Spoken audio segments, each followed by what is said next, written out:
Bagaimana caranya kita menyusun kurikulum VT atau CV yang baik untuk kebutuhan Serdos, biar nanti itu menjadi pertimbangan buat asesor yang nanti akan menilai Serdos kita.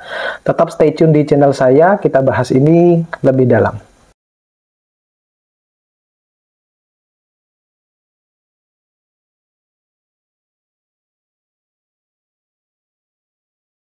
Assalamualaikum warahmatullahi wabarakatuh. Nah, kembali lagi dengan saya di channel YouTube saya.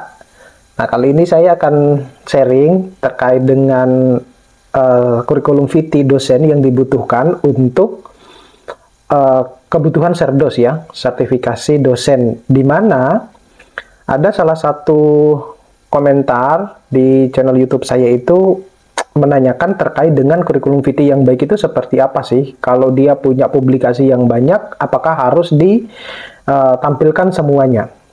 Nah, jadi yang perlu juga diketahui dulu, kalau kita membuat CV itu harus berdasarkan apa dulu? Ada yang berdasarkan ketentuan, ada yang berdasarkan tujuan. Nah, karena yang di dalam kurikulum VT-nya untuk Serdos, berarti tujuannya kan untuk sertifikasi dosen. Nah, oleh karena itu, ada bagian-bagian yang tidak seharusnya ditampilkan. Jadi, bedakan dulu antara CV pekerjaan dengan CV yang untuk sertifikasi dosen dulu. Nah, nanti kita akan bahas isi apa saja yang ada di dalam kurikulum VT tersebut. Nah, yang perlu saya mau menjawab dulu dari salah satu komentar itu, dia kurang lebih memiliki publikasi 60 publikasi, baik itu sebagai first author maupun yang co-authors ya.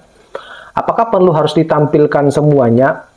Nah, sebenarnya kalau mau ditampilkan semuanya itu tidak ada masalah. Tidak ada masalah selagi kalau itu adalah publikasi-publikasi yang memang dihasilkan kemudian dipublikasikan di jurnal-jurnal yang dalam tanda kutip, kalau misalnya publikasi di jurnal internasional itu bukan yang termasuk jurnal yang masuk di dalam list predator atau discontinue gitu. Tetapi kalau publikasinya ternyata masih bagus dan masih aktif, ya fine-fine saja. Cuman ada plus minusnya. Plusnya itu adalah si asesor pasti akan menilainya lebih tinggi, lebih bagus, karena dosen tersebut yang bersangkutan itu sangat produktif ya. Jadi rentang antara 2018, kalau nggak salah dia diangkat tahun 2018 sampai 2023 awal ini, dia kurang lebih menghasilkan 60 publikasi ya. Nah, saya tidak tahu berapa jumlah yang first author, kalau yang co-author itu berapa juga. Tapi harapan saya adalah ketika yang bersangkutan atau beliau ini menjadi co-author, maka ada nilai kontribusinya di dalamnya ya, bukan, mohon maaf ya, bukan dalam tanda kutip, itu adalah nebeng nama gitu ya. Hanya saja negatifnya, minusnya adalah karena kita akan bercerita, menulis deskripsi diri, maka ketika kita menulis deskripsi diri yang berkaitan dengan publikasi, itu harus mengcover ke semuanya itu. Ya, itu harus mengcover ke semuanya. Oleh karena itu, sebenarnya kalau saya bilang bahwa tidak ada masalah, kalau dia bisa bercerita tentang semua jenis penelitiannya di deskripsi diri 60, ya fine-fine saja. Karena kalaupun tidak ditampilkan semua, asesor itu syukur-syukur asesornya tidak melihat sampai ke Google Scholar gitu ya. Tapi kalau melihat sampai ke Google Scholar, ya berarti kan ada beberapa bagian yang tidak dimasukkan ke dalam CV. Tapi kalau menurut saya sih dimasukkan aja sih, kalau saya gitu. Oke. Nah, apa saja yang harus diisi di dalam kurikulum VT kita ini? Ya, di dalam kurikulum VT, kenapa saya bilang bahwa kurikulum VT-nya ketika kita melamar pekerjaan ya, misalnya dari kita melamar pekerjaan menjadi dosen, sama kurikulum VT yang akan kita ajukan sebagai Serdos itu berbeda. Jadi isinya seperti ini ya. Jadi seperti biasa, yang pertama itu adalah kita harus menampilkan dulu identitas diri ya. Pertama, identitas diri ya. Identitas diri itu isinya apa saja ya, termasuk nama, kemudian NIP atau NIK atau NIDN, kemudian tempat tanggal lahir, jenis kelaminnya, status perkawinan, agama, kemudian golongan atau pangkat, tentunya golongan yang terbaru dan pangkat yang terbaru. Dalam hal ini karena kita sudah masuk di kota Serdos ya, jadi tentunya minimal adalah kalau untuk yang kebutuhan Serdos asisten ahli ya gitu.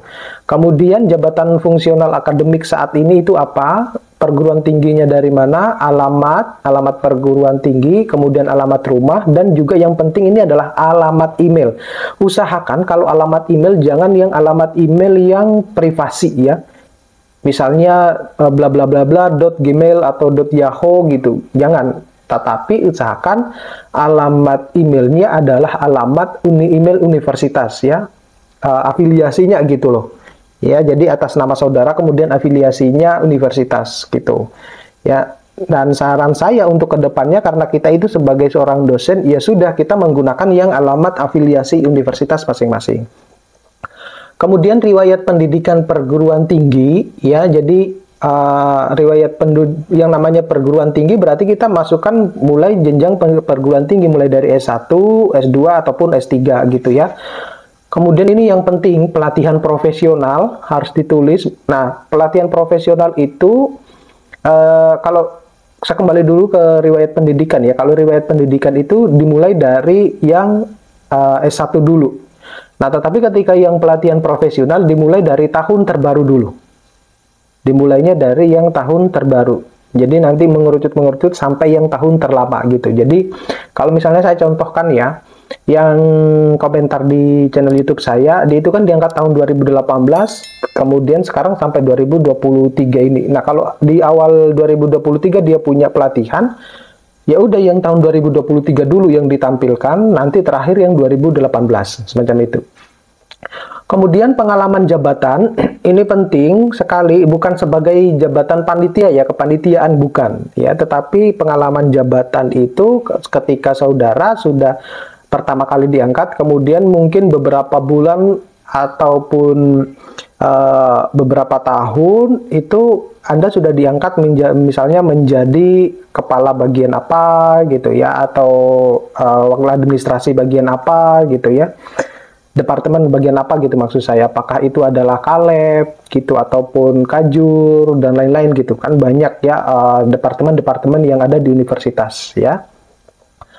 Kemudian pengalaman mengajar juga diusahakan tahun ngajarnya itu mulai dari yang terbaru dulu ya, yang terbaru. Jadi semester sekarang sampai yang pertama kali baru mengajar, semacam itu. Nah, usahakan mata kuliah yang ditampilkan itu adalah mata kuliah core ya. Biasanya kan kalau kita mengajukan jabatan fungsional itu kan minimal 2-3 mata kuliah core. Nah, itu harus ada itu. Harus ada. Jadi, kalau di semester ini misalnya keluar 2 mata kuliah core-nya, di semester berikutnya 1 mata kuliah core gitu. Nah, apakah mata kuliah yang lain bisa dimasukkan? Iya, bisa.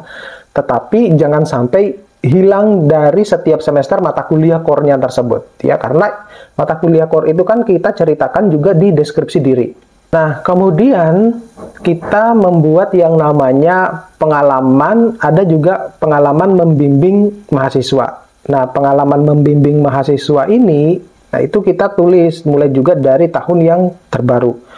Membimbing mahasiswa dalam hal misalnya skripsi ataupun membimbing mahasiswa yang di dalam kompetisi-kompetisi. Nah, itu juga ditulis.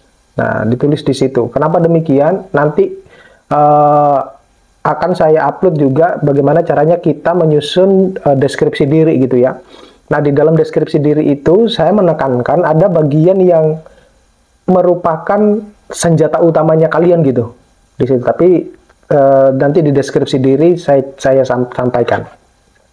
Kemudian pengalaman penelitian. Nah, ini yang penting. Nah, pengalaman penelitian itu harus sinkron ya, sinkron dengan publikasi yang saudara dapatkan.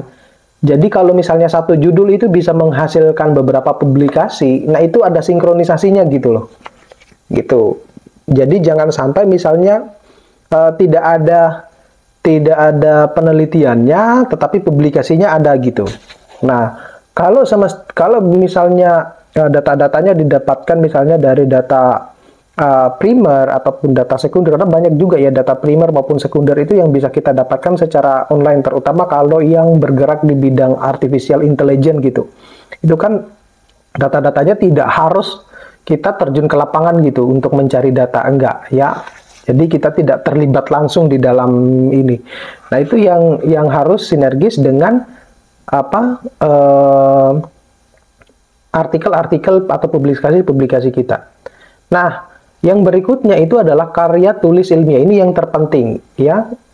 Yang terpenting itu buku, kemudian jurnal, buku bisa buku referensi, bisa buku monograf, atau buku ajar. Saya kira kalau buku ajar, itu semua dosen pasti punya.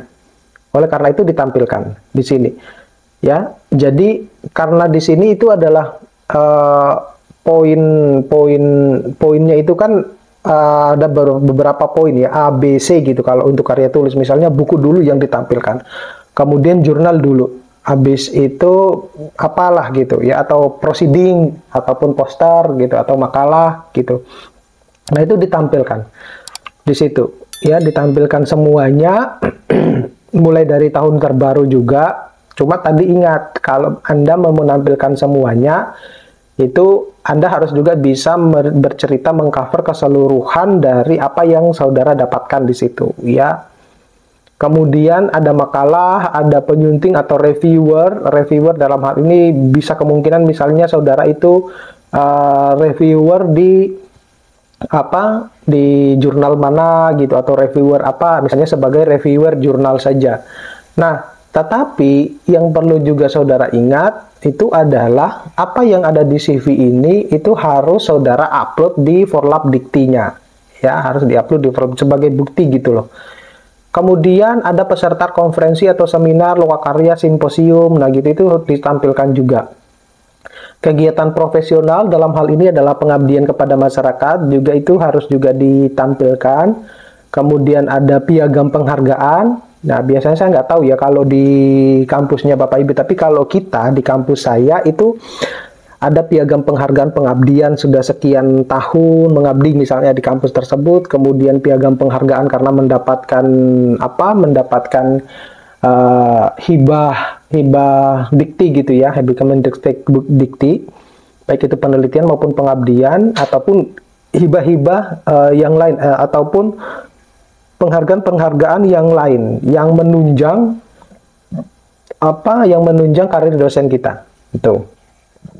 Kemudian organisasi profesi, saya kira setiap dosen itu punya organisasi profesi, misalnya kayak misalnya ikatan jurusan apa gitu ya, itu yang harus ditampilkan juga di situ. Jadi tidak monoton kita itu hanya cuma di dalam kampus aja gitu, tapi juga kita berkontribusi di organisasi-organisasi yang lain. Nah, itu ya. Jadi ada beberapa bagian yang harus ditulis di dalam CV ini. Oke, terima kasih. Sampai ketemu pada video-video berikutnya. Mudah-mudahan ini bisa membantu. Saya akhiri. Assalamualaikum warahmatullahi wabarakatuh.